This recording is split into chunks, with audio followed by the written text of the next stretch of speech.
What is up, realists? This is your fucking show. Say goodbye to the lies, the fakeness, and delusions of our culture and society, and welcome to motherfucking reality. I'm Andy Frisella. I'm here with my co-host, Vaughn, the pastor of disaster. You know him as the world's most interesting man, I think, sometimes. What else do we know you as? I don't know. You know, back in the day when the spiritual guru for all those who are committed to excellence. Hey, there we go. That's a good one. Yeah. Right now, I think Vaughn the Impaler. Depends on who's asking. Hey, how about this one? The minister of mistletoe. I like it because it's Christmas time. It is. Yeah. Because these names, they have to be seasonally appropriate. Yes, and right? good things happen under mistletoe. Yeah, I heard that. Yeah. I don't know if I've ever experienced that. You've literally It's kinda like you've never kissed anybody under mistletoe? No, man. It's when you're like me, it's kind of like mistletoe all the time. Well, you know what I'm saying? So it really doesn't make a difference. Girls just walk around carrying mistletoe in the hopes, dashed hopes, of course. Yeah. But well, I mean, it comes with the territory. Yeah. Not everybody can be, pimp. 260 pounds of twisted steel and sex appeal. That's true. That's true. Not everybody does that, but I get it. For the mortals, mistletoe is an appropriate thing. It gives us an excuse. Let's just roll with that today. Yeah. You're the minister of mistletoe. Yeah. Speaking of which, because we're talking about Christmas, when's the last time you got something for Christmas that just blew your mind? Like literally, because I mean, you're a guy. You've been successful. You've got a lot of. Man, you got a lot of means. So I'm thinking that the best gift you ever got was probably something you got when you were little. Dude, you know what, man? It's weird because today it is different, right? Because when you get to a point where you can do kind of whatever you want to do, you really start to learn to appreciate things that mean things. You know what I mean? And I'm fortunate enough to get that so much. Like, I get it so much that I feel bad saying this, but sometimes I take it for granted. You know what I mean? Yeah, no, I get it. But those letters and the things that people send me, like the little things, especially a lot of guys will send me if they're in the teams or something, they'll send me their team coin or something like that. I like that. Those things mean something, man. You know what I mean? But so it's not necessarily a Christmas thing, but I don't know. Like, what'd you play with? That's what, when I was a kid? Other than yourself. Oh, yeah. Well, I'm an expert at that. Trust me. Listen, I can write a book about that, brother. Nobody does me like me. You know what I'm saying? So here's the thing, dude. When I was a kid, I liked G.I. Joe. I love G.I. Joe. And we didn't have the big ones like you had when you were a kid. Like, dude, I wasn't born in 1940. Motherfucker. I know you had them 2 foot tall ones. Yeah, no, I had the medium ones man. that are 4 inches tall or 6 inches tall, whatever the fuck they are. You know what I'm talking about. Yeah. I'm just teasing. You're not that old. No, but honestly, though, you and I both played with G.I. Joes in the golden years. Yeah. Because, man, early 90s, they started getting weird.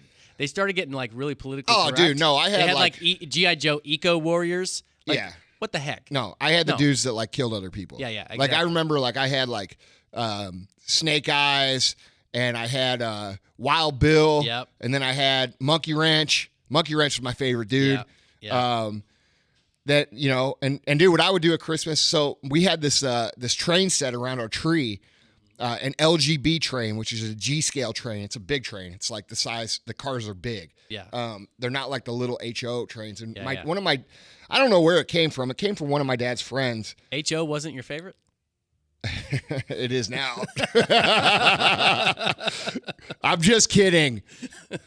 No, dude, the LGB train. So I had this train set, and I would put my G.I. Joe characters on the train, right, and then run the train, and I would create these little battle scenes of these dudes riding the train, and you know what I'm saying? Awesome. I'd make them hang off the train, and then in the summertime when it was fireworks season, I taped bottle rockets to their back and made them fucking jetpacks and shit. Yeah. That was the shit, man. Yeah, I don't know if you remember this, but on the back of a G.I. Joe action figure, there was a little screw, and you could actually unscrew it, taking them apart. That's what we used to do. We used to take the guys apart, and we would combine them with other guys and create our own characters. You can do that?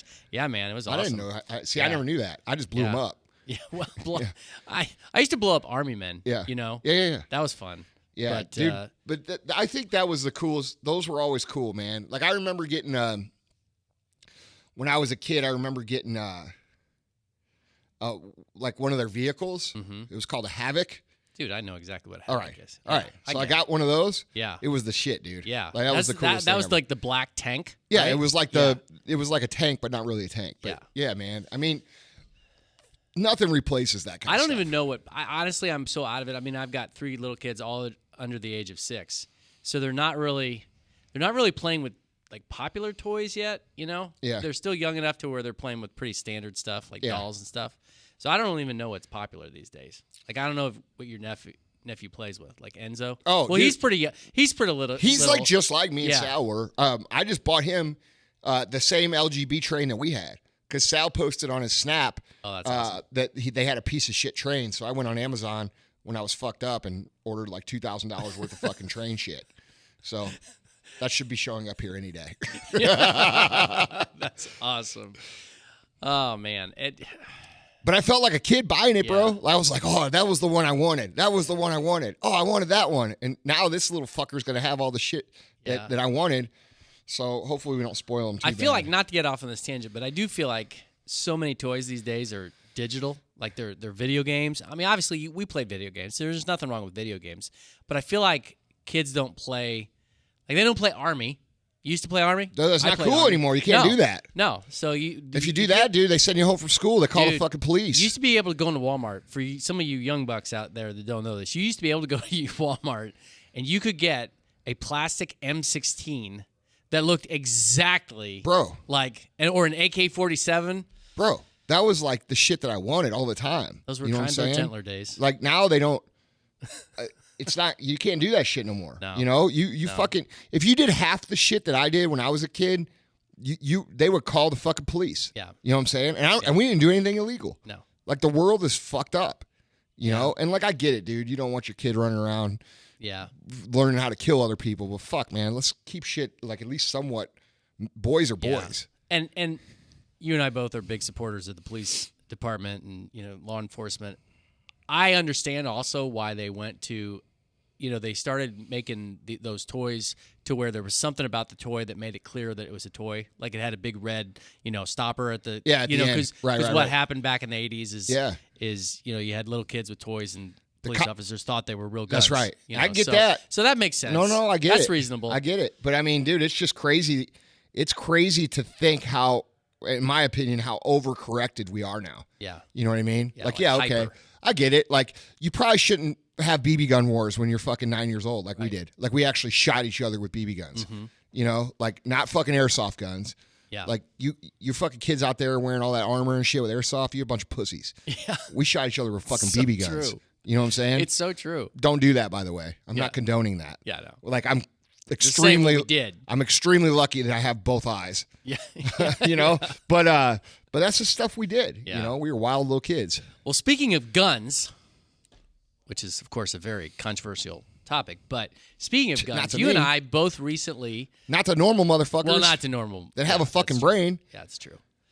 But you and I both recently watched a movie that had quite a bit of guns in it, but that really wasn't the focal point of the movie. You were actually the one that told me about the movie. Yeah. And it blew me away. You talk about The Irishman. The Irishman. Dude. Yeah, we got to talk about that. Dude. I'll tell you this. I'm not big on like the Netflix original things. Like I've watched a couple and I'm like, they're decent. That is this your first podcast there, buddy? It's his first fucking rodeo. Tyler's over there watching TikTok. Yeah, he is. So anyway, I completely forgot what the fuck I was going to say. No, you were talking about you're not used to watching. You're not necessarily big on the Netflix original movies. Oh is yeah, what you no, said. they're okay, they're good. Yeah. But man, that one, dude, come on, De Niro, Pacino, fucking Scorsese, Pesci. Dude, it is, and it's good. Like Yeah. I told you, and I stand by this. I think it's the best movie that they've, like, out of the Casino and the Goodfellas and all these other movies. And a lot of people are going to get pissed when I say this, but I think that's the best one. No, it's great. Yeah. And I guess we'll do our best not to reveal too much in terms of spoilers. Although, But if you got Netflix, Go watch that you movie. got to watch It's it. really and good. and just to give you kind of a quick rundown, I mean, it's a combination of historical events and speculation. So Scorsese makes it clear that he says, these are based on historical events, Yeah. but there's areas we took liberties, we kind of speculated about Right. what might happen. Right. But the movie centers around Frank Sheeran, who's played by Robert De Niro, and he's the actual Irishman. Yeah. And for those of you who don't know, Frank Sheeran was an actual historical figure. He was a mafia hitman. He was also involved in he was really involved in the Teamsters and the unions back in the 60s. And I don't profess to know everything about this, but I think back in the 60s there was some sort of connection between those two at different points where there was, mobs were involved in Teamsters and Teamsters were involved in mobs. That's not to say everybody involved in the union was part of the mob. But anyway, the movie is basically about Frank Sheeran's life, and it follows his relationship with Russ Buffalino, who was from a crime family in the 60s, and of course the major figure. And Buffalino is played by Joe Pesci, just brilliantly, dude. Yeah. Just brilliantly. Yeah. And Pesci actually retired, and he was done. Like, he walked away. And Dude, it's totally different than his like typical role too. Yeah. Like when I think of Pesci, I think of like how in Casino he was just like this fucking wild animal. Yeah. Like he in this movie we're talking about.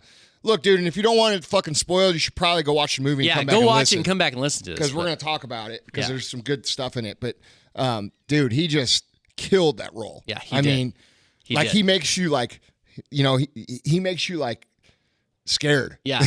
Yeah. But not in an aggressive way. No, absolutely. I was just telling this to a friend. He is such a brilliant actor that he literally somehow perfectly combined the gentle grandfather with the guy that you don't mess with or you're going to end up 6 feet under. Yeah. It was just, some of the expressions on his face. Yeah. But the other major character in the movie, and a huge part of the movie, is Jimmy Hoffa, played by Al Pacino. And again, for those who know about Jimmy Hoffa, he was a labor leader, like probably one of the most powerful and influential men in the 60s and the 70s, and he disappeared. And the movie kind of speculates as to 50s why. and 60s, I Was it believe. 50s and 60s? Yeah, 50s and 60s.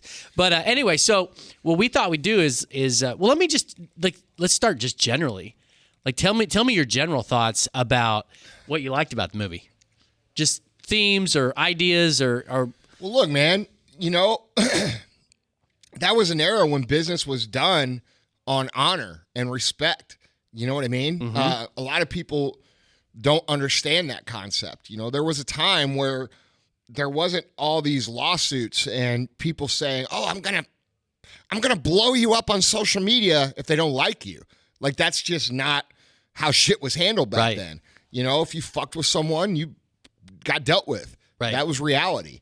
And that was the way it was up until even in the 80s, where Right. it was pretty consistent, at least around here in St. Louis. I know that was the truth.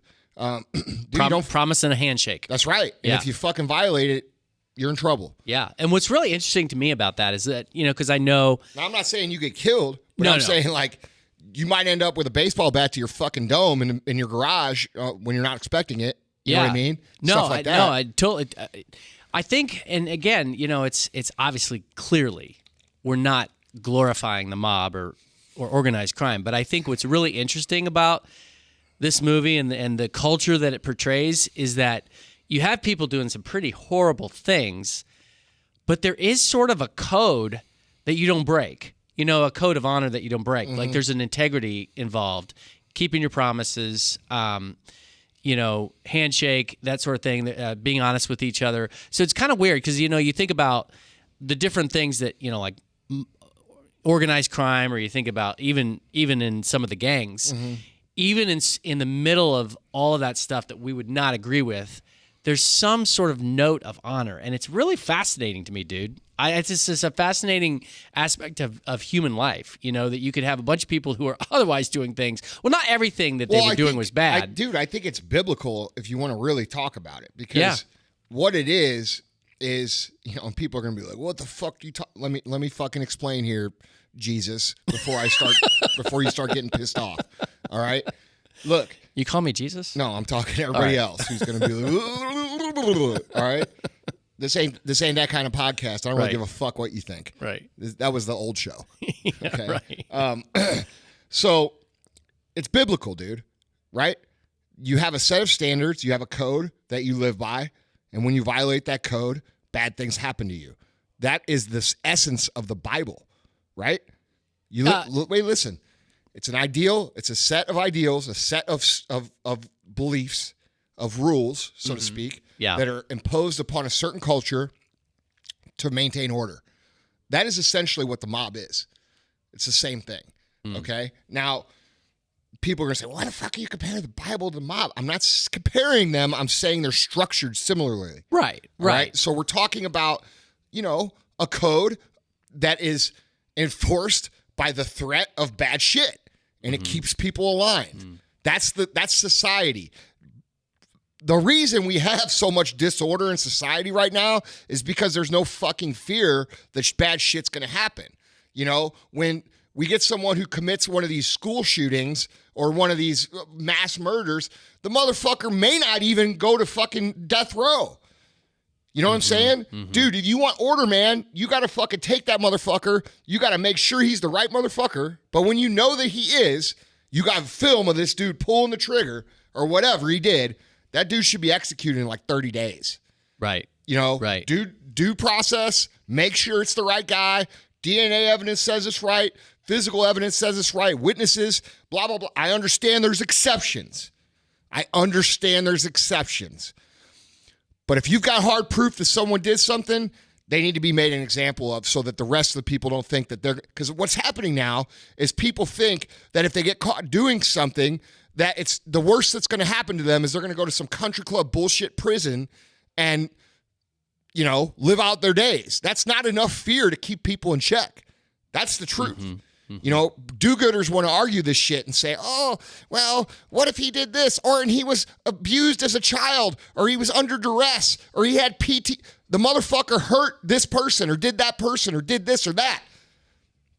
They need to be dealt with, right? We fucking argue every day about, how do we stop DWIs? How about this?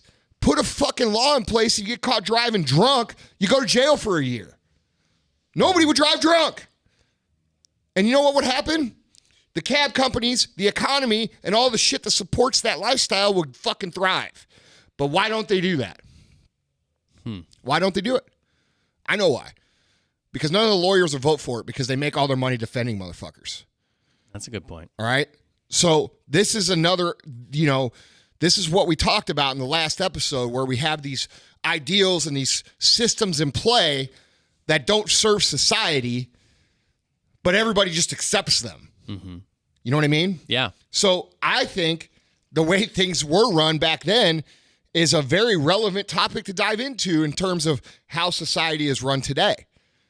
You didn't do that shit back then. You didn't fuck with people back then. People mind their own business. They did their own thing. They took care of each other. And if they did do bad shit, guess what happened? Bad shit happened to them. But we don't have that now. Kids get in a fist fight in a fucking school parking lot and they call the fucking cops. You know what I'm saying? Yeah, absolutely. I'm not some violent fucking savage, but you got to have a way to keep people in check. And right now they're not in check. They're going fucking crazy. You got all these criminals running around doing crazy ass shit because there's no fucking fear of what's going to happen to them whenever they get caught. That's the truth. Because you have all these fucking ultra fucking super liberal motherfuckers who are sympathizing with people that don't deserve it. And before you raise your voice and say, oh, you're fucked up, dude, I'm a victim of violent crime. I fucking know what that shit's like. Do you? Probably not. And I'm glad you don't. But I'm going to tell you right now, the dude who fucking stabbed me in the face, there was charges that were waiting to be pressed on him for him almost killing another man with a baseball bat a few weeks beforehand. What if they had actually fucking enforced those charges and took care of that instead of it being like, oh, well, we're not sure if this is worth blah, blah, blah, blah, blah. You know what I'm saying? Dude, my life will be, and I'm glad they did it because I'm glad it happened. But the point is, there's lots of situations where somebody like me doesn't survive because of somebody like that. You know what I mean? Yeah, no, I get it. What I hear you saying too, not that this was your main point, but maybe it was, is that historically we've always been a nation of laws, and we've been a nation where if you do this is what's going to result. If you break the law, this is what's going to happen. And I think there's no question, particularly in the Old Testament, there's a thing called the lex talionis, which is basically, modern translation would be the law of reciprocity, which is that if you kill somebody, the equitable justice for that is that person gets killed. In other words, the eye for an eye, tooth for a tooth. Yes. What a lot of people don't realize is that is not a prescription for vengeance. That's a prescription for if you take somebody's eye out, the appropriate response is you get your eye out. Right. It was meant to be, in that original system in the Old Testament, it was meant to be a source of justice. But there's no question that there's a spiritual principle, that's reaffirmed in the New Testament, which is whatsoever a man reaps, so also shall he sow. Right. So what I feel like you're saying now is that we've gotten to a point where people want to break laws, whether it be legal, moral, ethical, whatever, and get out of the consequences. I don't know what people want. Yeah. But I know this. I know that if you're a criminal and you know that if you fucking carjack someone and kill them, that there's a chance that you could be dead in 40 days, they fucking stop doing it. Mm-hmm. Right. People don't want to deal with the consequences of their actions. That's right. And as a society... Well, they don't fear the consequences. Right. They don't fear the consequences. Right. They don't. So that's something I can respect about the way they did back then. That's all I'm trying to say. Yeah. No, I get it. Well, and on that level, though, like I said, it goes back to what we're saying. Like here you have it's just a really complicated thing. You have this movie that's portraying these relationships within this organized crime syndicate, and they are not, on many levels, they are not good people, and they are not doing good things. But man, there is virtue at different aspects in their relationship. And I tell you what I liked, and I'm curious about what you have to say. The themes that I thought that were really interesting in this movie were the themes of friendship and loyalty. Dude, before you even say that, yeah, I was just thinking. I saw a clip that was forwarded to me by a friend of mine who is a New York City cop, one of my best friends. Sends me a clip of a person. This is a news report. This guy had went in to rob a dollar store with a gun. Mm-hmm. And before he was able to get the money, the clerk, who was legally carrying a weapon, shot and killed this person. Okay? Then on the news, they show this person's family who got killed, and they're saying, he didn't deserve to get killed. He didn't blah, blah, blah. That's the problem I'm talking about with society. Motherfucker, how the fuck can you say that someone who walks into a store, pulls out a gun, sticks it in someone's face, and that person then defends themselves and kills this person didn't get what they deserved? That's exactly what the fuck they deserved. And if you don't think so, you're fucking delusional. I'm just going to say that right now. We cannot have people running around doing this shit, terrorizing regular folks because they feel like it's okay. Mm-hmm. You know what I mean? Yeah, that makes sense. Like that is not that. And what we have now is we have a situation in our society where there is a group of people who look at the one exception to the rule, right? Like they'll pull, like right now, I can already imagine what they're saying. Well, what about in 1972 when prisoner number 4776725, we found out that we executed him wrongly? Well, you should have done your fucking homework better then. You know what I'm saying? Right. But that doesn't mean that we make the rest of society suffer because we made a mistake back in 1970. Right. You know what I mean? Right. And nobody's saying that it's not a mistake. Everybody's saying it's a tragedy if somebody's wrongly accused. That is a tragedy. It's a huge tragedy. But it doesn't change. But don't fucking alter the game plan because you made one mistake. Learn from the mistake. Put systems in place to prevent that from happening. I'm pretty fucking sure it doesn't take 15 years for someone to figure out if they actually did these crimes or not.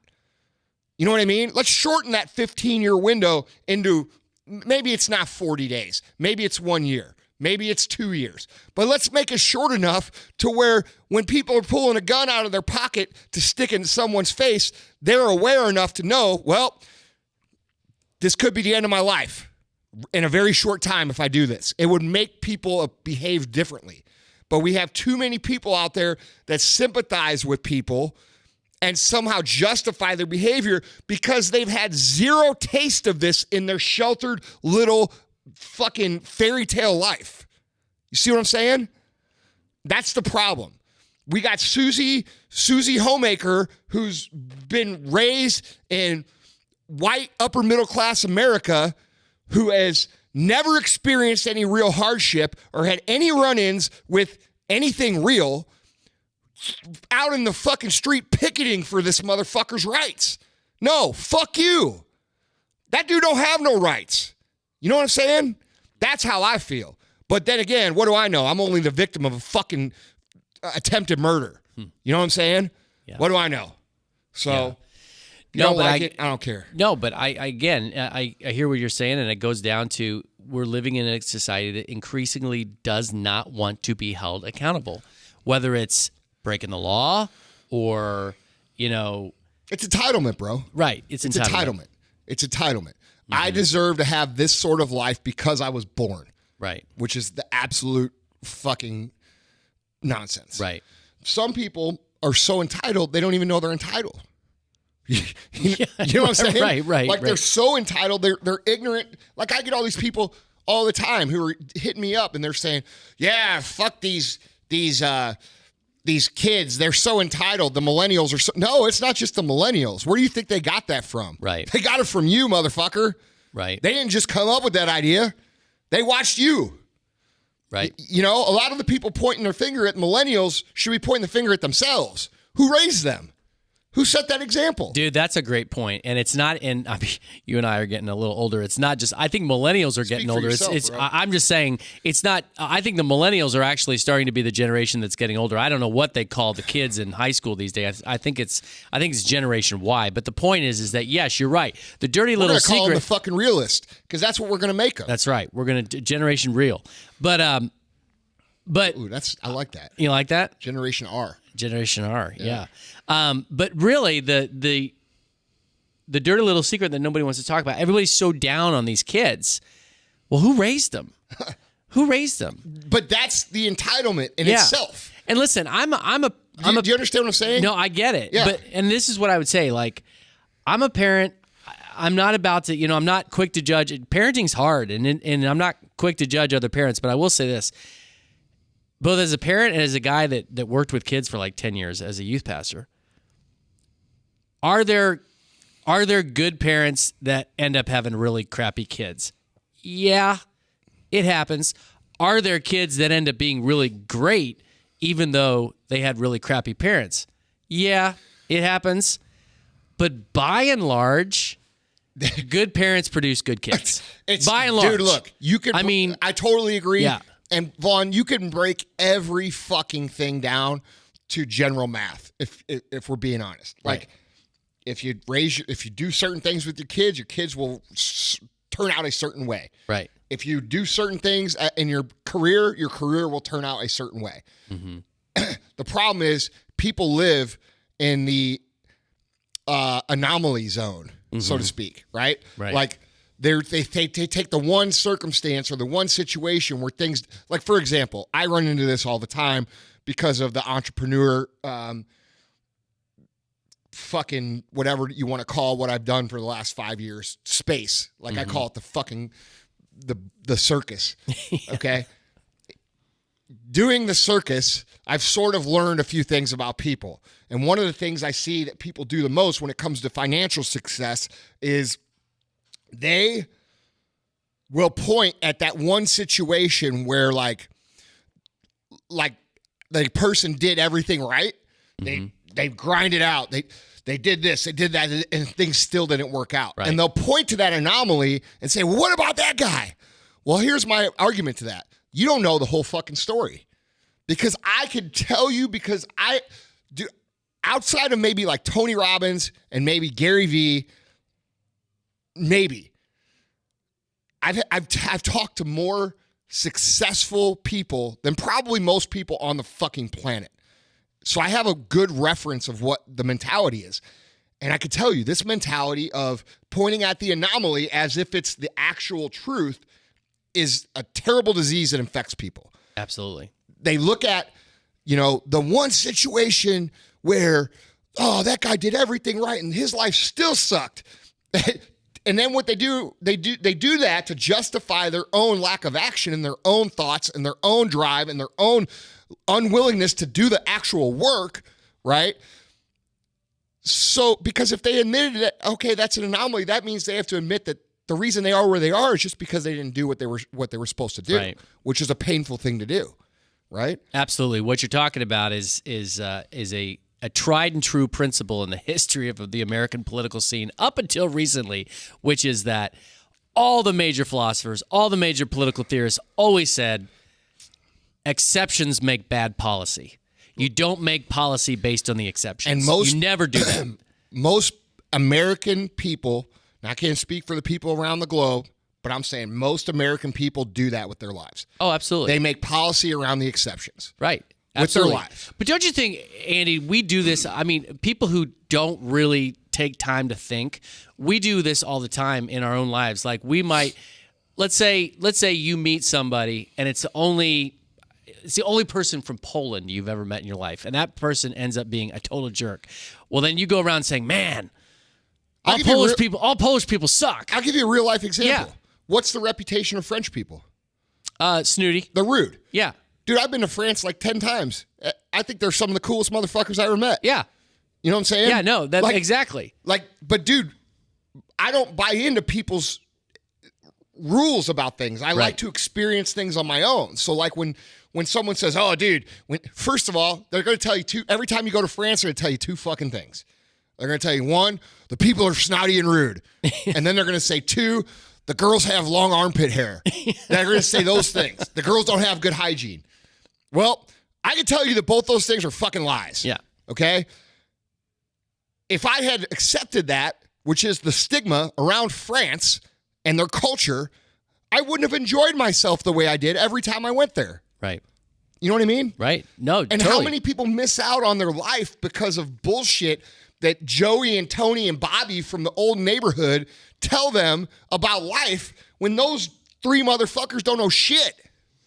You know what I mean? I totally agree. And our whole American life these days is built on exceptions. You take an example. I mean, here's another example. You take an example of, let's say, a college football player who basically is a good kid, consistently day in and day out, lives his life completely appropriately.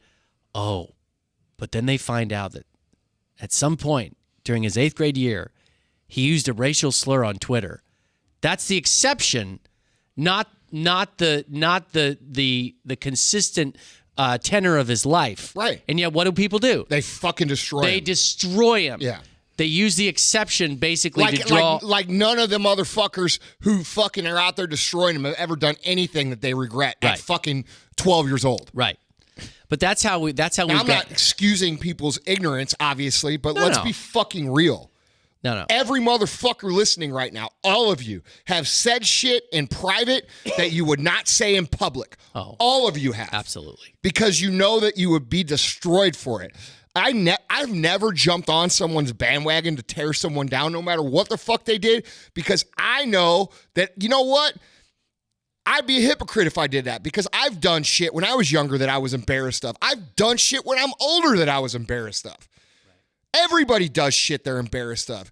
And sometimes it's things that you don't like and don't understand. But what you should understand is that, dude, everybody's growing. Everybody's learning. And if you want people to actually get better, stop trying to destroy them for every fucking mistake they make. Like, dude, I cannot stand these motherfuckers on social media who make a name for themselves by just calling everybody out. Like, oh, I'm going to call it good. Fucking do it. I don't care. Oh, I'm going to call you out. That's the weakest shit I've ever fucking heard in my life. And by the way, when you do that shit, let me tell you something. Eventually, someone's going to do it to you, and it's going to be 1,000 times worse. So just remember that before you do it. People, dude, you know, I believe that karma is a real thing. I'm not a Buddhist, or, anything like that. But I have seen in my life too much evidence to believe that it doesn't exist. Good things generally happen to good people. This is exactly what I was talking about a minute ago. If you do good, generally good happens. You may not be a super billionaire, and you may not be, but you're going to have a decent life. You know what I'm saying? If you do bad, your life's going to suck. It's pretty simple. I believe that. Do you believe that? Yeah, I do. Are there exceptions? Yes. Yeah, there are exceptions. I guess I would tweak that and just say, well, no, let me put it this way. If you one of the reasons that I am a Christian and I believe in the Bible is that I believe that the principles in the Bible work. I mean, you treat people with kindness, you work hard, a lot of the things they talk about in the Ten Commandments. If you follow those, you form a character that ends up contributing to your overall success in life. The only thing I would say, and I'm not trying to be an asterisk hole, is that I do think that the mystery of the universe is sometimes good things happen to crappy people, and sometimes bad things happen to good people. I'm not saying that. Yeah, no, but on balance, I agree with you. I'm not saying that bad things don't happen to great people, because they do. Yeah. That's not what I'm saying. I'm saying generally people who are good and attempt to do what's right generally have much less bad happen to them than people who don't do that. Yeah, I think that's true. I think that's true. Yes. Yeah, no question. I mean, yeah, for sure. I mean, again, going back to basic principles that not just in the Bible, but that are generally held by all religions, basic codes of morality. If you operate like that, again, you form virtue, you form character, and it guides your actions, and hopefully you're not creating problems for yourself. You're living life the way that was meant to be lived. You know what I'm saying? You just said it, bro. Create problems for yourself. Yeah. That's what happens. Yeah. And people do bad things, then problems appear, and then they look at God and they say, "Why do you hate me?" Right. Bro, God doesn't hate you, you hate you. Right. You know what I'm saying? Like, do a little bit better, and a little bit better shit's going to happen to you. Do a lot better, and your life isn't going to turn around in one day. Right. We're talking about, but in 6 months or a year, fuck.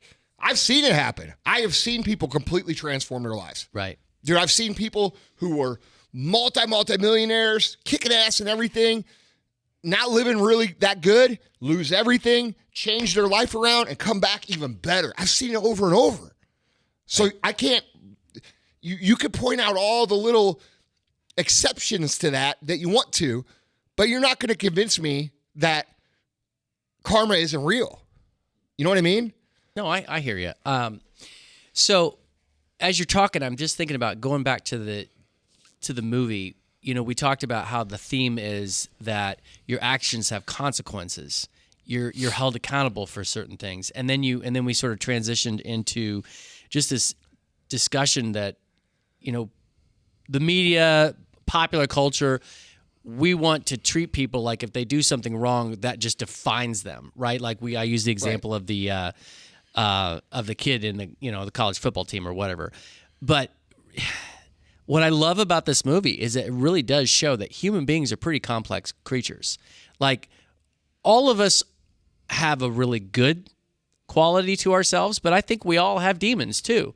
And I think that's what I really liked about this movie is that, you know, sometimes when movies were made in the old days, you had the guy with the white hat, you got the black hat. Right. It's very and clear. I definitely believe in right and wrong, and I believe in good and evil. But the reality is that sometimes the guy with the black hat was just presented in a way that he just wasn't human at all. Right. There was nothing laudable about him. Right. There was nothing valuable about him. And what I love about this movie is that it just shows the complexity of human beings, whereas you have these gangsters, but man, like some of the scenes where Robert De Niro's character has to, you know, kill somebody. Yeah. And you could tell, like, he's wrestling with it. He didn't want to. He was wrestling with it. He had guilt on his face. He was wrestling with the conscience. And you know what? It's hard to do the right thing sometimes. It is. It's hard to do the right thing sometimes. And sometimes when people are actively doing the wrong thing, they know it. Right. They know they're doing the wrong thing, and it creates a tension in their heart. And I tell you, one of my favorite scenes, and this isn't really like a spoiler, but one of my favorite scenes is when Russ Bufalino is basically the mentor of Robert De Niro's character, Frank Sheeran, and on Frank's birthday, Russ gives him a ring, and there's this moment of friendship between them where Russ is basically saying, "There's only really 3 rings like this that exist in the world, and I'm giving you one of them." And you could tell there's this like fatherly, I don't know, it's really like for a man, it's really powerful to look at. Yeah. Yeah. Well, I don't know if we. Well, that's a lesson. That's a lesson, man. Because sometimes when people work to make you real part of something, they're going to ask you to do something real hard to earn it. Right. Exactly. You know what I mean? Exactly. But no, but it's just a reminder that, like, you know, like you said, you're not in a hurry to pile on to people who make mistakes. I think the older I get, listen, there are politicians that I can't stand. There are sports figures that I don't agree with their politics, or I don't agree with their worldview. There are any number of people that I don't agree with and that drive me nuts. But the older I get, dude, the more I realize, man, nobody's all bad. Like, dude, look, nobody's all bad. If you find yourself as part of one of these angry mobs running around, it's a pretty good indication that you're a sheep. Yeah. That's the truth. Absolutely. Like if you find yourself in the middle of a fucking, torch and pitchforks and we're fucking getting them, let's go get them. If you find yourself in that and you're like commenting on people's shit with that and you've got that mob mentality, you're a sheep. Yeah. It's the truth. Now, I'm not saying there isn't times where people are wrong and you're going to say they're wrong, but just to be in it, you're fucking sheep. Yeah. No, you know I what agree. I'm saying? I agree. But it's kind of the paradox of what it means to be human. And I'm talking either way. Like, no, I get it. Well, I mean, a perfect example, we've already talked about it, I think. Maybe we never talked about this, but that big flap recently where Ellen went to a game with George W. Bush, and people are like, I can't believe that Ellen's friend with George W. Bush, and George W. Bush is friends with Ellen, and they're going crazy, and like all the like really radical gay people are like, he's a conservative Republican, how could you dare be friends with the enemy? And of course, all the radical Christian conservatives are like, George, how could you be friends with a lesbian? And it's like, dude, you people are nuts. You're insane. Look, you man, honestly don't think that we can recognize the differences that we have? It's lack of awareness. It is. You know what I'm saying? They don't teach you that shit. They don't teach people to become aware. Just because you accept someone for who they are doesn't mean you have to agree with everything they do or say. Right. We have this thing in society right now where like if you don't agree with the way someone lives, you got to hate them. Right. That's not right. You know what I mean? Right. Oh, absolutely. Like there's a lot of people I'm friends with where I don't agree with everything they do. I mean, honestly, a lot of people. Like a lot of my friends. Yeah. They're actually the most interesting friends I have because you know what? We have real conversations. You know what I mean? Like how much are you missing out on in life by just living inside your own little fucking bunker of judgment? You're not just missing out, dude. What you're really secretly saying is that deep down, I'm not really certain about my beliefs enough that I want to get around people that might challenge them. Yeah, that's true, man. That's what they're saying. Yeah. They're saying I'm not secure and confident that what I believe is actually true.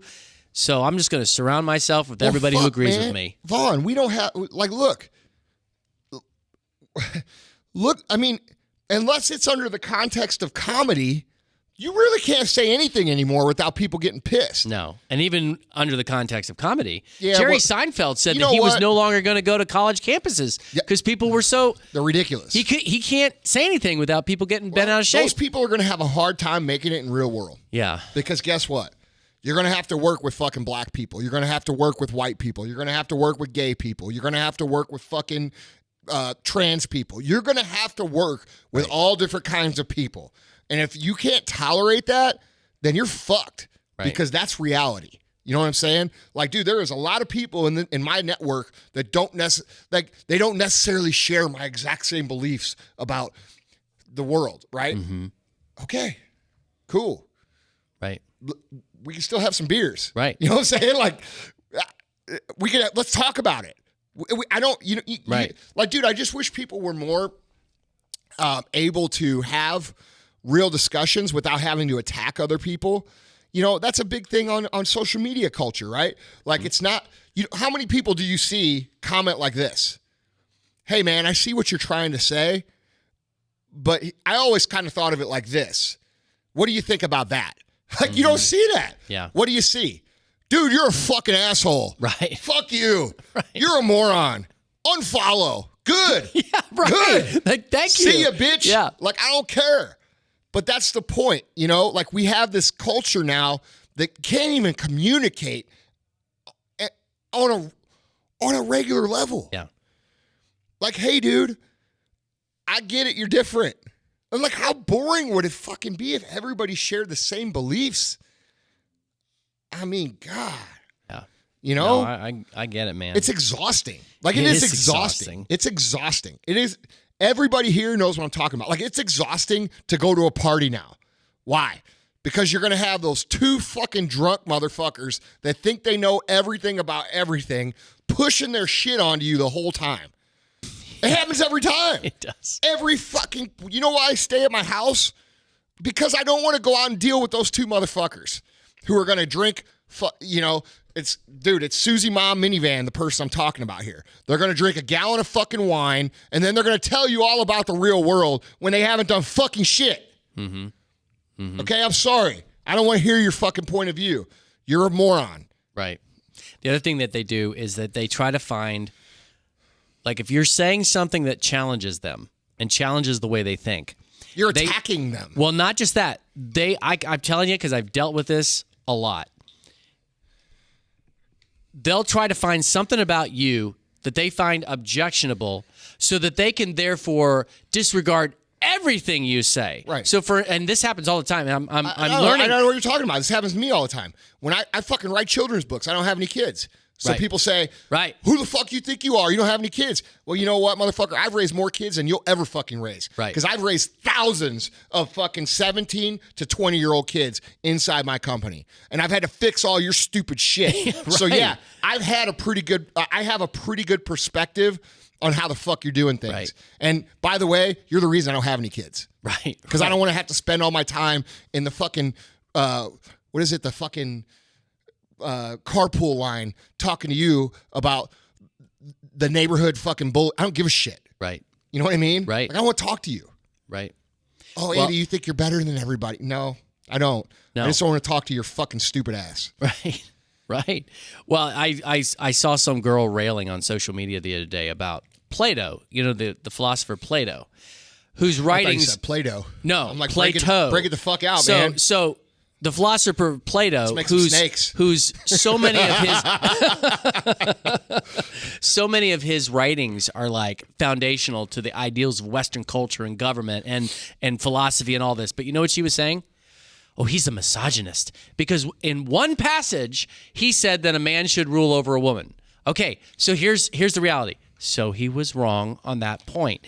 It doesn't make everything he said suspect, but I did a little research, and that's what's happening. On college campuses, you have feminist professors who are basically saying, oh, Plato's a misogynist.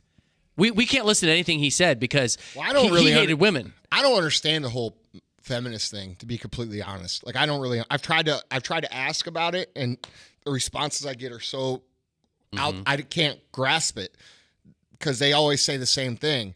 We're for women. Okay, I'm for women too. Yeah, like I guess I'm a feminist. Like I love women more than men. In fact, I don't love men. I do love women more than men. You know, no offense, guys, but like, let's be fucking real, man. Like, yeah. But you know what I'm saying? Like finding one thing objectionable. Well, it's like we do it all the time. You know, I'm sorry, I'm picking on the left because the left is responsible for this. But it's like the university professors or the talking heads, they find out that like one of our presidents, you know, owned slaves or one of them was, you know, fill in the blank. And so suddenly we say because of that, everything about this person is suspect. Everything about this person should be rejected. Bro. And I just think it's ridiculous. Bro, I live in Ulysses S. Grant's fucking house. Yeah. Motherfucker owned a couple slaves. Yeah. Then he freed them. Right? Right. Then he went on and fucking won the Civil War for the North, which freed all slaves. Right. But there's probably somebody who Dude, that isn't enough. Every time someone hears that, they go on Wikipedia and they say, "Did you know he owned fucking slaves?" I'm like, "Did you know he freed them all?" Like, what the fuck? Right. You know, like sometimes people do shit and they realize, holy fuck, this isn't a good idea. Right. And here's what the even further point is. Sometimes you got to do that shit that's not a good idea to know it's a bad idea. Right. You get what I'm saying? Right. Like, dude, people, I don't even fucking get this line of thinking. Or sometimes you're just part of a time period or society where people just didn't know. And I always laugh. Well, I'm just saying, like, should you fucking discount everything else the man did because when he was they younger? would say yes. And that's what I'm saying. So like, wait. So how can you do that? Like, how can you look at someone and say, this dude owned slaves in his 20s, then he freed them all, but he's a piece of shit. Right. How do you know that he just wasn't brought up to fucking think that and then had a realization that, holy shit, this isn't right? Yeah. And then decided to do good with it, which is exactly what the fuck happened. Dude, this is what's so weird about modern society. I'll tell you exactly how you do that. And it happens on the far right with really, really fundamentalist Christian conservatives. And it also happens on the far left with the social justice warriors. And it happens on all sorts of different segments of society where people have very, very strong views on something. You know what happens? They are so myopic in how they see the world that they see everything through their cause, and they look at some person and they say, that person disagrees with something I believe, and I hate this because it's an overused phrase, but they aren't self-aware enough to know, you know what? I could be wrong about some things. I could be doing things that really, in hindsight, are really horrible things. They don't have the humility to say to themselves, you know what? But what it is, it's self-righteousness. And it's ironic because it happens, the social justice warriors do it. What does the Bible say about this? Oh, God opposes the proud but gives grace to the humble. No, it says this. What did Jesus say about throwing stones? Oh, let he who is sinful cast the first stone. All right. Yeah. People don't listen to that. No, they don't. They don't. And by the way, because I think it's important to make this statement, because people, and I know you weren't doing it, but people do this. People take that passage in Scripture, and they then conclude that you can never speak truth to somebody. No, you can. Truth is can't. love. You just can't do it in a way that says, "I condemn you. You're worthless. Yeah, you can't. You're a piece of crap." You can't bury people's lives because they made a fucking mistake. Right. That isn't like, dude, look, I know that's contradictory to what I'm saying about, like, when someone hurts someone, you fucking hurt them back. I believe in that. But I also believe that there's very few mistakes that should be life-ending. And that's what people want. They want to take the exception to someone's life and they want to fucking bury them with it. Mm-hmm. That is not okay. No, it's not. Okay. And that, you know. Dude, I have people here that work in my building who have been in prison. Okay? They've been in prison. Right. They're felons. I hire them. Right. You know why I hire them? Because I believe that there's fucking... Why should someone not be able to work because they made a fucking mistake when they were 20 years old? Right. That's not okay. I agree. You know what I mean? I agree. That's the point of prison. Like, the motherfucker paid his fucking dues. He deserves a second chance if he's a good person. Mm-hmm. You know? And too many people are not willing to do that. Like, dude... You know how hard it is for a fucking felon to get a job? It's hard. It is. Hard. But some of these dudes just made stupid mistakes, man. Not all of these guys are like hardened criminals that like ran a fucking cartel and shit. And like, it's just, dude, we just need a little bit more. We just need to step back as a society and say, hey, man, all right. Am I perfect? No, I made mistakes. I've done shit. Like, would I want my shit to be posted out on social media like that? No, I wouldn't. So let's not do that. You know what I'm saying? Like, if I don't agree with something you said or something you do, I'm going to respectfully address it. It's interesting because what I feel like this conversation is saying is that we need to all, as a society, learn how and when to hold people accountable, and how and when to give people a break. You know, like that's a tension it's kind of hard. Well, there's no black and white. What's that? There's no black and white to it. It's a nuance. You know what I'm saying? It takes a little bit of finesse to negotiate those things, and people don't understand that. They want everything to be yes or no. But when they look inside their own lives, at their own actions, very few of your own actions or thoughts are yes or no. There's a lot of different things in between that go into those things, and people forget that, right? Yeah. And ultimately, yes, I agree that people should be in control of their bodies and their minds, but that's a process as well. And it takes awareness. And so what we're talking about here is really just lack of awareness on fucking everybody, And I don't know. I think people are getting tired of it. I think just like us, like we're talking right now. Yeah. The more and more I talk to people, the more and more people are just so sick of this shit that we're getting fed and getting forced down our throats.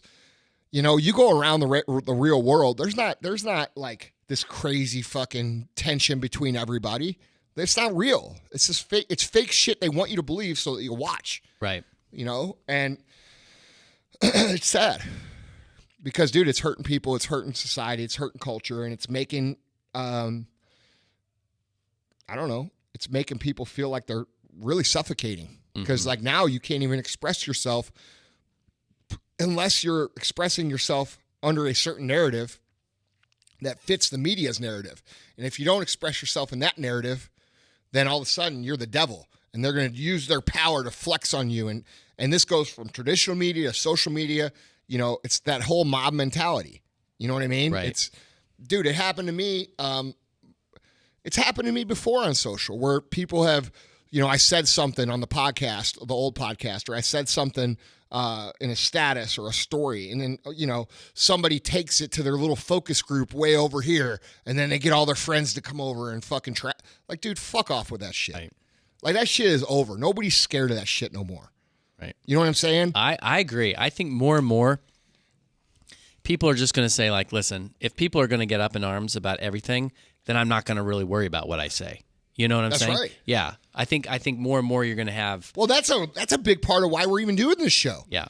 Because when we were doing the old show under the business context, I would say certain things, and I'd have people fucking hit me up and be like, well, I don't really agree that that's how you should be living. Well, you know what? I don't give a fuck how you think I should be living. Right. I don't really care. I'm doing what I think is best, and I suggest that you do the same. You know what I mean? And in business, people do this shit where they try to leverage you. Oh, well, I won't be a customer. Okay, don't be a customer. I don't give a fuck. Right. The ones who are here, yes, I love you. If you're not going to be that, cool. I respect that too. But I'm not a role model for your fucking kids, man. I might write some kids' books because I have some shit to say, but that doesn't mean they should be doing everything I fucking do, and I wouldn't want them to. Right. I don't want these kids to talk like I talk. I can't help the way I talk. Yes, I could improve the way I talk if I want to. When I'm around your mother and your grandmother, I'll keep my mouth clean. I'm capable of that, but you know what? This is who the fuck I am. Right. That's how I speak. And any motherfucker that'll tell you in real life that's how I am. It's how I speak when I'm on stage. It's how I speak here, and it's how I speak at home. You know what I mean? Absolutely. Well, it's people that don't understand that there's always a context to things. If somebody were to ask me, do you believe in the Bible? I'd say yes. But there's stories in the Bible I'm not going to read my kids right now because they're not old enough for it. So you mean like Revelations? Yeah, that scare the shit out of them? Yeah, right. Dude, when exactly. I was like old enough, when I learned how to read, I went right to Revelations. Yeah, man. I'm like, dude, check this shit out. Yeah. But I mean, there's some pretty graphic stories in the Old Testament. You know what got me to read it? Well, the movie Ghostbusters. Oh yeah, that's funny. Do you know when they're going across the bridge in the car, and one of the dudes is like, "It's Revelations when the moon turns to blood," and I'm like, "Damn, I got to read about this shit." Yeah. I went and opened it up, man. I read that shit. It was the first thing I ever read in the Bible. Fun fact that most pastors know. Does that make me fucked up? No, it doesn't. But fun fact that most pastors know: if you really want to draw a crowd, preach on Revelation. Because everybody wants to come listen to what Revelation has to say. It's crazy. Yeah, it's crazy. Like the craziest fucking zombie movie ever. Yeah, it's apocalyptic literature for sure. Yeah. It's a hard one to understand. But no, man, I don't know. Let's talk about, without giving away too much, let's talk about the ending of that movie. Okay, what about it? Well, you had two guys that did some pretty horrible things, and I think the implication is that they ended okay. They ended well. Kind of made their peace with God type of thing. Hey, man. Look, this is why core values is so important. Yeah. Right? Like, you have to know what you stand for, and you have to know what you believe, and you have to know who you are and what you're willing to do and not do. And at the end of the day, if you've lived a life that's congruent with those, and it doesn't necessarily have to be society's rules. It could be your rules. You know what I mean? Now, if you go out and break the law, you're going to have to pay the consequences. But there's lots of people that don't even understand the idea of having a value system drive their actions. They're just kind of running around like crazy. Mm-hmm. So I don't know. The way I took the end was like, hey, man, this dude lived his code. He lived it may not have been the police's code. It may not have been the United States code, and it certainly wasn't. But he lived true to himself. And at the end, I think that's why he found peace. You know, and that's what we talk about, right? Like in society right now, living true to yourself. People don't know what that means. Like, what do you think that means? Well, I think in the movie, dude, I'll say this, bro. You know why I got tired of doing the old podcast? Because I felt like I wasn't being true to myself. Mm-hmm. Mm-hmm. That's the truth. I felt every time I sat down, I felt like I was saying things I already said. I felt like I was doing it for really my own ego at that point. If I had continued to do it, it definitely would have been that. And that's not what's important. Mm-hmm. You know what I mean? What's important is I feel the need to contribute. Now, once I don't contribute anymore, then I will pull myself out of that game. So I feel like I contributed as much as I could in that space. And now I can be more true to myself. So when I'm sitting here talking as Andy, not as the MFCEO, I'm happier. Mm-hmm. Even though I know for sure there's going to be a lot more people that are like, fuck you, Andy. Right. Because of the things that we're talking about. Right. But I'm okay with that. Yeah. You know? No, I hear what you're saying. I guess I feel like at the end of the movie, there was some recognition on the part of both of those guys that they hadn't done everything right. You know what I'm saying? I think they knew that the whole time. Oh, I think they knew it, but I think that's part of the reason I think that they were at peace at the end, that they just kind of came to the conclusion they realized that they had done some wrong and they were owning up to it. Yeah. But I think what I thought, here's where my mind went, is that I've met some people over the course of my life who their whole life, from the standards of, religion or whatever, they would say that they did everything right. They followed all the 10 commandments. They, were squeaky clean little people, and they were, button-up shirts and sweater vests and had their hair parted on the side, and they just never did anything wrong. And I feel like those kinds of people look at guys like that, and they go, wait a minute. They were a gangster. They killed people. They did horrible things. They shouldn't end their life in peace like that. They should be in jail, like rotting away. They should be killed by firing squad or whatever. And what I say is, no, I think God is really merciful. Like, I think he's really gracious. I mean, that's the whole point. That's the message I like to communicate with my life, is that when we recognize that, when we humble ourselves and when we recognize that we haven't done everything right, there's forgiveness and there's redemption. And that's kind of what I saw at the end there, is I saw those guys go, yeah, I kind of royally screwed up. Well, don't you think that setting yourself up against a standard that is unachievable in terms of quote unquote holiness is a reflection of an inflated ego in the first place? I think so. I think the people that are really,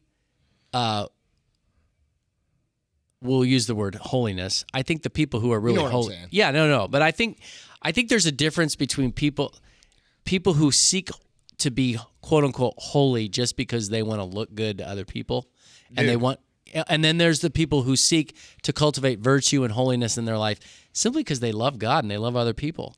I mean, that's really what the scripture says. Jesus was asked, what's the greatest commandment? He says, love the Lord your God with all your heart, soul, mind, and strength, and love your neighbor as yourself. And so the people who are truly holy are the ones who are loving, and they're motivated by love. They're not motivated just to look good to other people. Well, and you know what I'm saying? Or to feel good about themselves. You can tell the difference because the people who are trying to look good are the people who are also judging most people for not being as holy as them. Oh, 100%. They're the ones sliding into my 100%. DMs telling me what that's like that screenshot I shared with you last week where I you know, like the guy's so fucking stupid, he doesn't realize that the whole MFCEO project is based around fucking the Bible. You know what I'm saying? Like the lessons in there are biblical. They're just in a real way. Yeah. Like he missed the whole point. Yeah. Well, I'm guessing he But what did made he say? some assumptions about you. Oh yeah, bro. Yeah. Of course. Yeah. What's your intention behind all of that? Oh, you're rich. Like, dude, you know what, man? You know what the fuck is the 10 Commandment? Thou shalt not judge. You know what I'm saying? No, Like, I tell you what, man. Again, my DMs telling me how much I do. Like he was like, well, what do you do for this person, or what do you do for that person? Or what? It's like that's really none of your business. Mm-hmm. Like, why don't you worry about yourself? Right. You know, because a real person, they'll accept you. You know, Jesus fucking hung out with prostitutes, bro. Mm-hmm. Like, you know, he hung out with people who were criminals. Yeah, for sure. He didn't condemn them for the life they live. What he did was he tried to show them through his own life a different way. Right. You see what I'm saying? And that was, well, think about it, But that's hard work. It is hard work. That's hard work. It's hard work to show people with your life right. what the Bible and what that set of values is supposed to be. It's much easier to point your finger and say, look at you. You're not as good as me. Right. It's a lot easier to do that. No, it's a lot easier. And listen, dude, I mean, it's again, you know, way back when we started the other podcast, which we're not going to talk about the other podcast a lot, just like you don't talk about your old girlfriend a lot. But way back when we first started, you know, you were the one who started calling me the pastor of disaster. I never really made a big deal about it. I wasn't going to make a big deal about it, mostly because, dude, I've always been kind of really sober-minded and kind of scared about holding myself up as some sort of spiritual role model. And it's because the older I get, the more I understand. Like, frankly, I don't get people who spend all their time pointing fingers at other people, because I'm like, I know I am so aware of my own shortcomings and my own failures. Like, I got to take care of my own stuff. You know what I'm saying? Oh, that's a whole nother topic, brother. Yeah. Like, that's a whole nother topic. Like, by the way, that's not to say I do believe there is a place for calling people to up their game. And I think there's a place. There's a way to do it. But you're right. There's a way to do it. Instead of saying, explain yourself to me like you're the fucking Inquisition. Right. How about this? How about, hey, man, I really appreciate what you're doing. I think you're doing a lot of good. Have you ever thought about these and these things? Or what's your take on that? Yeah. Like, isn't that a more reasonable way to communicate? Yeah. Then I'm saying, and then instead of me saying, instead of me screenshotting it, sending all my friends and saying, look at this dumb motherfucker. Right. I'm actually responding back and saying, well, you know what, brother? Here's what I think. Yeah. You know what I mean? Yeah. Asking questions. That's it. By the way, you're not going to be surprised to know that if you looked at the four Gospels, Matthew, Mark, Luke, and John, and you highlighted all the verses where Jesus is asking questions. How many curse words are in there? Not too many. Maybe ass. There's a few though, right? Scubida? Scubula. No, that's Scubula? that's in Paul's letter to the Philippians. Scubula. Yeah. Yeah. But that means bullshit, right? it means it's a slang term. It's a colloquial reference to feces. Yeah. Yeah. So but so you don't want one of them Scubula sandwiches? No. I made a few of those in my life. Yeah. There's another great. Well, we won't get off on that tangent. Let's go start that hashtag Scubula sandwich. Yeah, right. But no. But if you go through the hey, Vaughn, how funny are we today? Make sure you I don't talk know. about it. I don't know. We've been funny at different talk parts. about it. Yeah, that's true. Tell everybody we're going to be funny. We're going to be super funny. All right. Yeah, super humorous. No, but if you go through the Matthew, Mark, Luke, and John, you highlight all the times that Jesus actually asked people questions. It's literally dozens and dozens of times. Like, that's, I think, the key of anybody who really wants to influence and make an impact on people. Listen. Ask questions. Doesn't mean that there won't be a time for you to drop the truth on them, because obviously we drop the truth on people. Of course. But you got to listen. You got to figure out where they're coming from, because how can you even talk to people if you don't know where they're coming from? Yeah. So, no, man, I think people even, like, I could tell you for me, I'm just, because I'm me and I can only speak for me, but I could tell you that lots of people completely misunderstand the context of what I'm about. Yeah. Completely missed it. Yeah. They think, like, when I post shit, I'm doing it to flex. And I am a little bit. Let's be real. But the truth is that I'm actually trying to show people that a stupid motherfucker like myself can actually build something kind of cool if you're willing to pay for it. Right. You know what I mean? Right. So I don't know, man. Like, I feel like people just don't, I guess you said it, man. They just don't fucking listen or think. They don't. They're so quick to jump in. Everybody wants to talk. Yeah, man. Yeah. Oh, fuck.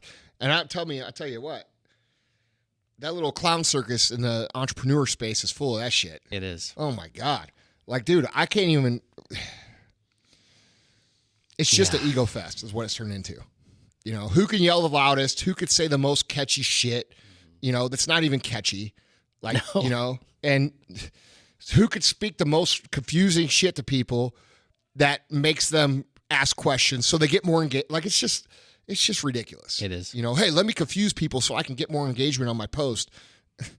Let me say what people are hot on right now so I can get more engagement on my post. Right. You got motherfuckers who have never even built something from zero telling everybody how they should do it when they don't even fucking know. Mm-hmm. You know, it's just a joke. It's a fucking joke. No, I'm glad we're not doing totally it. agree. I agree. Well, this is going to be fun, especially since, you know, I think the other thing that that I like about the way that we do things, I don't think the people that you just referred to, the circus, when they make a genuine bona fide mistake, they don't admit it. Oh, dude, it's because their egos are too big. Yeah, and I remember about a year ago, I said something offhand in the podcast, and it was factually untrue about something the Bible teaches. I just misspoke. Yeah. And somebody really took me on that. And I think they expected me to like dig in and defend. And I was like, oh, dude, you're right. Yeah. I shouldn't have said that. Yeah. My bad. Yeah. I'm not pulling it down. I had a dude, Like- I had a guy we both know reach out to me yesterday in DMs, and he said, hey, man, I watched your story. Let me tell you why you're wrong. Mm-hmm. And I read it. And at the end of it, I thought about it for a minute, and I just responded back. I said, you're absolutely right. Thank you. Yeah. Because he was. Yeah. You know what I'm saying? People don't know what to do with that. Yeah. Like, oh, no. You want to fuck, like, dude, I'll give you a little hint, guys. You want to, this was a genuine person who I really appreciate their feedback. Mm-hmm. But you want to fucking fuck with people, just agree with them. yeah. Like, dude. No, dude, you're you right. want people to fucking stop hating on you or talking shit to you, just agree with them and forget about it. Like, you'll save so much energy. You're right, dude. Your Aunt Linda at fucking Christmas time telling you you're a dumbass for starting a business. You know what, Aunt Linda? You're probably right. Yeah, I'm sorry. Yeah. People just do not know what to do with hand that. her a fucking glass of wine and tell her to shut the fuck up. You know what I'm saying? Like, No, it's... dude, it's come on, man. What else is going on in the world, bro? Because I don't really even know. I've had my head fucking down. Well, I don't know if this is what you were referring to, but Alabama lost again. Did they? They did. Who to who? They lost to... Was it LSU? Was it LSU? Well, they lost to LSU, and then they lost to somebody else recently. So they've got 2 losses. I forget who they lost. Oh, Auburn. Oh. They lost to Auburn. So, Well, yeah, man. So now everybody's going to be like, Nick Saban. fire him. Fire him. Yeah. He's a fraud. That's a whole nother thing.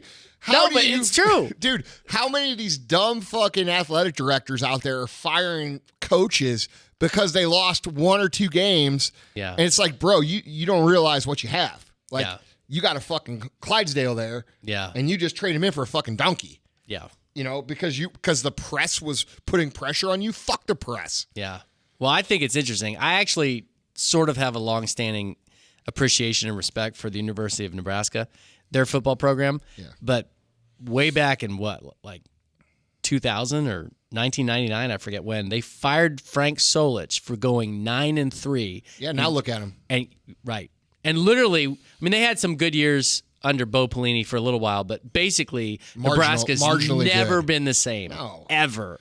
So it's always interesting to to your point, karma. Yeah, that's right. I mean, to some extent. You don't know fire. what? I'm sorry, you don't fire a 9-3 coach. Even if you're at a place like Nebraska. You don't. I don't. You know what? I don't think so. Not on his. I mean, if he did something outside of the code of ethics, or Well, what you right, expect, right, yeah. right. But I mean, like performance, no. Yeah, not in today's day and age where That's just people entitled. college football That's entitlement. Right. We're entitled to fucking be undefeated every single year. Right. No, you're not. Right. That's why we compete.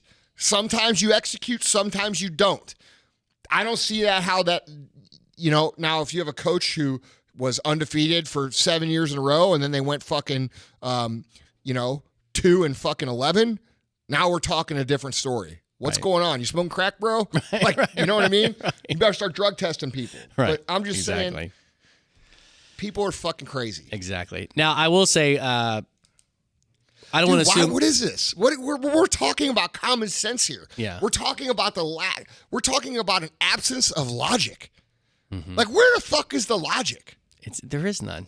What is this? We live in this highly emotional, crazy world that is just like, it's insane. Right. And people are depressed. They're fucking killing themselves. They're killing other motherfuckers. Like, dude, insert a little bit of logic. Like, if you do this, this is going to happen. If you don't do this, this is going to happen. Like, it's real simple. Right. People just make it so emotional and crazy. And it's just, dude, it's crazy. Like, it's crazy. It is. But hopefully people will continue to tune in and get a little break from the craziness by listening to us. Yeah. Where are we at anyway? Well, you're crazy. Well, fuck yeah, I'm crazy. Yeah. I'm a little crazy. Oh yeah, you're so crazy, bro. I am. That's you're what so people crazy. I'm a You baller. got arrested one time, bro. I did. You got arrested. I got arrested. Why don't you tell people what you got arrested for, you fucking wild animal? Well, I'm currently wearing a cream colored. You're wearing the same outfit. Pretty close. Yeah. Pretty close. I'm wearing, I don't know what if you would call this a turtleneck or not, but it's like a little cream colored hoodie, ribbed hoodie. Yeah, ribbed. Super sharp. Like that? Yeah. Ribbed. It's ribbed. Ribbed sweaters are coming back, by the way. Are they? Yeah, they are. At least among women. I wouldn't know. I only wear free shit for my own company. Anyway, no. So back in like 2000, I don't know. Is this too embarrassing for you to tell? 6? No, I got arrested. Yeah. I got arrested. Fucking hardcore. Yeah. What do we call you now? The pastor of the pen. Pastor of the pen. Yeah. There we go. Yeah. No, I got arrested. I was on my day off Thursday. This was back when I was a pastor, and police officer from the RCPD came to my door and said, "Who do we have here?" And I said, "Vaughn Kohler." And he said, "I'm going to have to ask you to step outside." So I did. He said, "Sir, I have to place you under arrest." And apparently I looked terrified because I thought, You thought they found the bodies. I thought they found the bodies, yeah. But the bodies hit the floor. Yeah. Anyway, is that how that line goes? Bro, just keep going. Okay, anyway, so he kind of, I don't know, I thought I would have been falsely accused or something, but he said, "Hey, don't worry about it. You didn't pay a parking ticket." I'm like, dude, you're kidding me. So how many bologna sandwiches did you get in jail? Did you eat bologna? Well, it was a rural penitentiary, so. So what are they serving there? Biscuits and gravy? Yeah, biscuits and gravy. Yeah. Or, so, dude, like when you were out in the yard, like what gang did you join? Oh man. Well, so they took me down to the pen, and I said, "Well, wait a minute." So I literally have to go to the. He said, "Yeah, you didn't pay it, and this is a warrant sweep, and so you have to come down, and be arrested." Did you have to like take off your belt and your shoes and all that shit? I had to do all that, and I had to put the orange jumper on. No, I didn't have to put the orange jumper on, but I had to go through the whole. They call it processing, you know.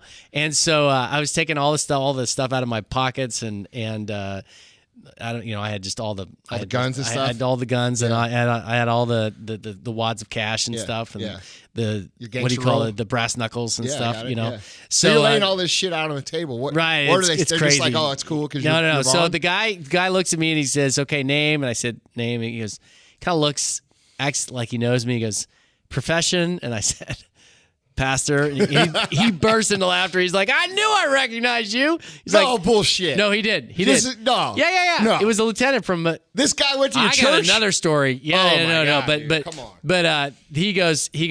"I thought that was you, Pastor Vaughn." And he goes, "Well, go start your prison ministry." So I went in there and literally for the whole afternoon I sat on a bench with the other offenders, and I literally sat there and like I was dressed in stonewashed jeans and a cream colored ribbed turtleneck from the Gap, and I had to wait to get, because I was in a line. I had to wait to get my my mugshot taken, and there were these guys, and this guy next to me. I kid you not, this is exactly how it worked. He goes, "Hey man, what'd they get you for?" And I go, so I made something up, and I said, "Well, have you ever gone to like those places like where they have, deep caverns, like Merrimack Caverns in Missouri. I thought you were going to say like quarters and you watch porn or something. No. No, he's like, you probably asked the dude for some quarters. No, I told him, I said, like that place Merrimack Cavern where it has a deep cavern? He's like, yeah. I go, you know how they have those things that hang from the ceiling, like they're like millions of years old and they're like stalagmites or stalactites? He's like, yeah. I go, I broke one of those off on purpose. And he's like, that's messed up. You're so full of shit. No, I told him that. He's like, dude, that's messed up. And and I go, no, I'm just kidding. He goes, seriously, what'd you get in here? I said, I didn't pay a parking ticket. He goes, no way. Nobody believed me. And I go, no, I'm serious. And I said, what did you get? Arrested for? And he said, I borrowed a car. I go, you borrowed one? He goes, yeah, man, check this crap out. He didn't say crap. But he said, check this out. He said, I rented from Enterprise Rental, and I returned it, but I returned it late. So they threw me into jail. And I go, well, how late did you return it? Dude, I stole a car from Enterprise one time. He's like, he says, I rented it. I returned it, but I returned it 3 months late. And I'm like, I kind of did that. I really? But I didn't get arrested. So I go, yeah. So what happened? He goes, well, when I returned it, they wanted me to pay for those 3 months. And I'm like, shocking. Absolutely shocking. That's not actually stealing. Right. I actually stole the car from Well, Enterprise. that's funny. Let me explain to you how. This is actually a really good story. So we flew to Denver to go on a ski trip. My dad and everybody here, like a bunch of the dudes from work here. This is like 3-4 years ago. Yeah. And we flew to Denver, and on the day that we were supposed to leave, it like blizzarded out. And so it snowed like 3 feet. All right. So I woke up in the morning and I saw the weather, and it was like crazy snow for 2 days. Uh-huh. And I fucking looked at everybody and I'm like, hey, we had 2 Suburbans that we rented from Enterprise in Denver. We had 2 Suburbans, and I said, look, guys, here's the deal. We can either go to the airport and sit there for 3 days because it's going to be closed, or we're fucking driving back to St. Louis right now. And everybody was like, we're driving back to St. Louis right now, except my dad. So my dad was like, I'm not doing that. And I'm like, all right, well, who else is going? So like everybody else wanted to go, and he starts like throwing a fit. I'm like, well, you better get in the car or you'll fucking stay here. So he gets in the car.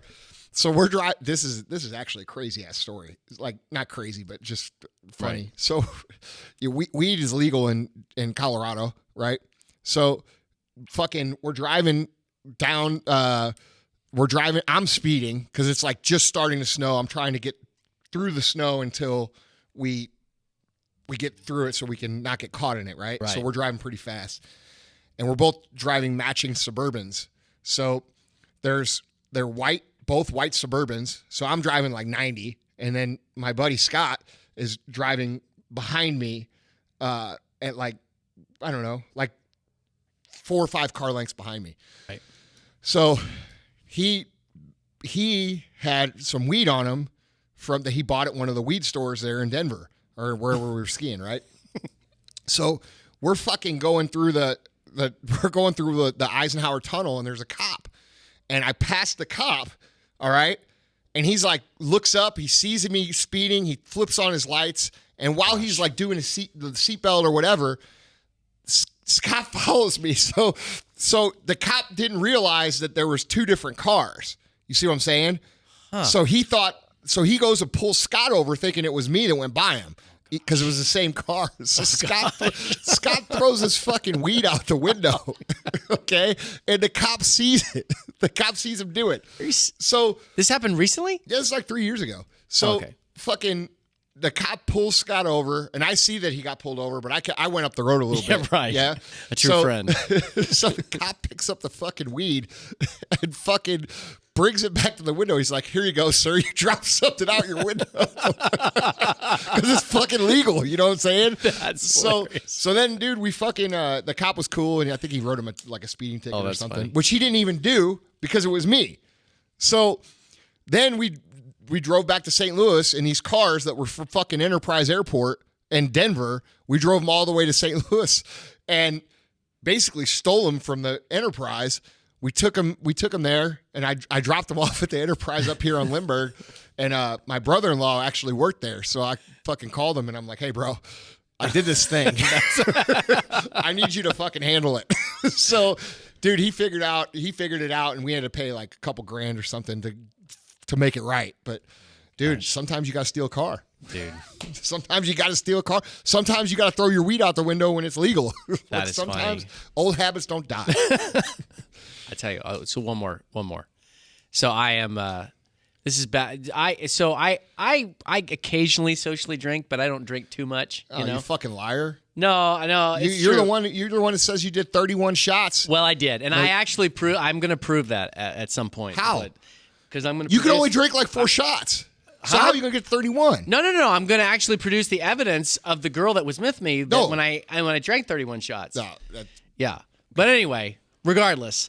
So prior to actually drinking on a regular basis at all, I was at the bar one time in Manhattan, Kansas, in Aggieville, and you guys go and laugh at me, but when I first started experimenting with alcohol, I just drank the fruity girl drinks, like the fuzzy navel and all that kind of stuff. Yeah. So I drank a little bit too much. I didn't drink, a ton. I wasn't drunk, but I drank a little too much. But I only live like a couple of blocks away from home, so I thought, I think I'm fine. This isn't impairing my ability to. By the way, don't do this at home, okay? But this isn't impairing my ability, so no big deal. So I hop in my car. And I'm driving home. Sure enough, cop pulls behind me, pulls me over. This is in Manhattan, Kansas. This is the second time you got arrested. Right. Well, I'm like, oh crap. I don't know what to do because literally at that point in my life, I'd hardly ever drank at all. And now I'm like, what am I doing?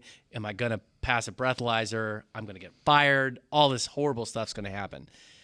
So the police officer comes to the door. He says, license and registration.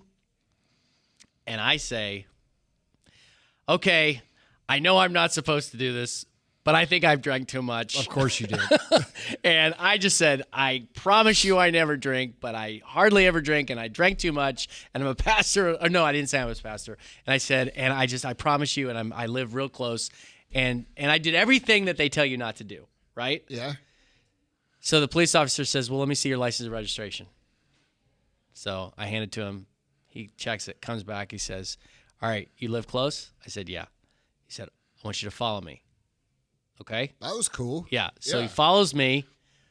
I get in. I pull into my driveway. I get out of the car.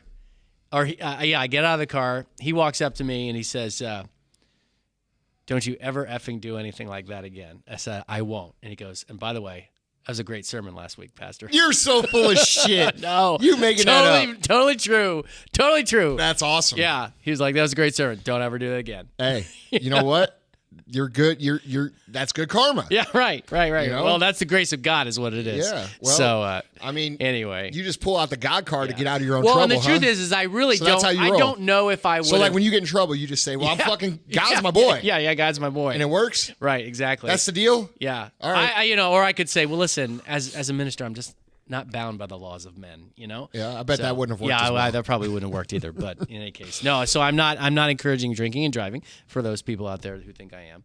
But that was definitely at a time where I had no idea. I was so inexperienced. I mean, most people start having a drink when they're what, 16, 17? Yeah. I mean, let's face it, they do. Probably. I never had a drop of alcohol until I was probably 24, 25. Yeah.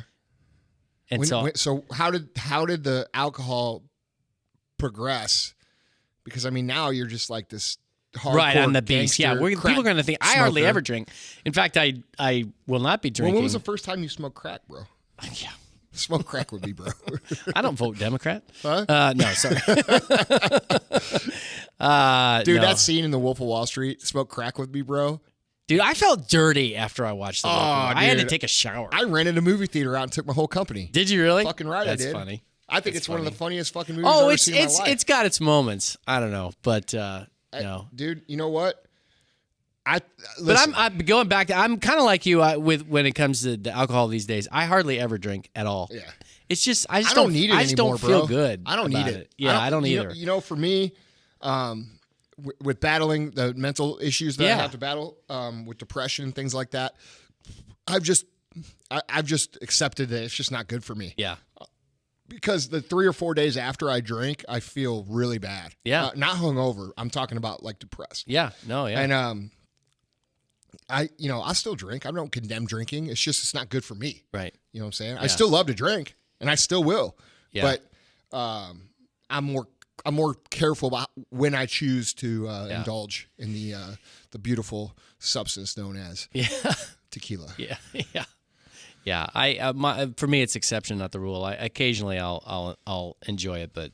So, dude, what happens to you when you get fucked up, like in your home? You run around in your underwear and shit? No, I'll tell you. Well, first of all, I don't. In all seriousness, I don't. Do you do the helicopter dance? I can't tell you the last time. Do you know the helicopter? You fucking know. I don't even know what that is. Yeah, you don't know. Every dude and every chick knows what the helicopter dance is. Well, maybe I don't know what you're referring to. Yeah, like whenever your dick's hanging out and you'd like do it in a circle. Like, dude, that's like the helicopter. Dave, you fucking know, you're laughing. And Tyler's laughing too. You motherfuckers know. I ain't the only one that knows the helicopter. Funny. That's funny. No, I'm not aware of that. Yeah, one. you just do it sober. But Dave goes, dog, I don't drink though. No, the truth is that I don't. I very rarely ever. Well, I think can't. If you did, I honestly can't tell you the last time. Airborne with that motherfucker. I can't tell you the last time I drank and got legitimately drunk. Like it's probably been 10, 15 years. Oh bullshit! No, seriously. That was like 4 or 5 years ago. We were in Park City, Utah. What? Tyler, no, true or not true? I was tipsy. 2014. I was tipsy. That was 15. It was January of 15. That was tipsy. You were fucking passed out in a limo, bro. Well, no. You know why I was passed out? Tyler, because that stuff makes me tired. Here. We got Tyler What here. you're about to hear is totally untrue and no, unfounded. it's true. What happened? All right, so we were all out at what was it? Fucking Film Fest. Yeah. Cannes. No, not Cannes. That's fucking France. Yeah. Park City. Fuck, I forget. Anyways, but yeah, what is that called? We're all in the limo. We're going back to the house, and here Vaughn, he was wide awake at the beginning, yelling, screaming, and then he was passed out by the time we got home, which was like 15 minutes. It's because 100% accurate. Listen. Emily, it's because Sundance. That's right. I'm gluten intolerant, and it causes inflammation and makes me tired. You fucking passed out from gluten, bro? Is that what you're telling me? It wasn't the fucking 4 shots you had? It wasn't Tito's. Tito's. Dude, get the fuck out of here, man. All right, look, I got a meeting. I got to roll. All right. So we have to end this factual storytelling. All right. That we're Sounds telling good. Well, guys, thank you so much for listening. If you haven't connected with Andy already on social media, which some of our new guys may not have, you know. So it's at Andy Frisella, Andy Frisella. And I am at Vaughn Kohler, VAUGHNKOHLER. And check out Andy's website, justhis.name.com. There's a lot of different things on there. It's not justhis.name.com. It's AndyFrisella.com. It's AndyFrisella.com. But you'll learn a little bit more about... people are literal. Yeah, that's true. They are. So... But anyway, check that out. You'll learn a little bit more about Andy, some of the resources that are available to you, which we're not going to go into right now other than to say Google 75 Hard. Oh, yeah. All right, guys. Appreciate your ears. If you thought this was a good show, if you liked it, appreciate a little share with your friends and family whenever you get a chance. That's all we ask. We don't run ads. We don't do all that shit. And that's the reason why. So a little good word goes a long way for us. Appreciate you guys. See you next time.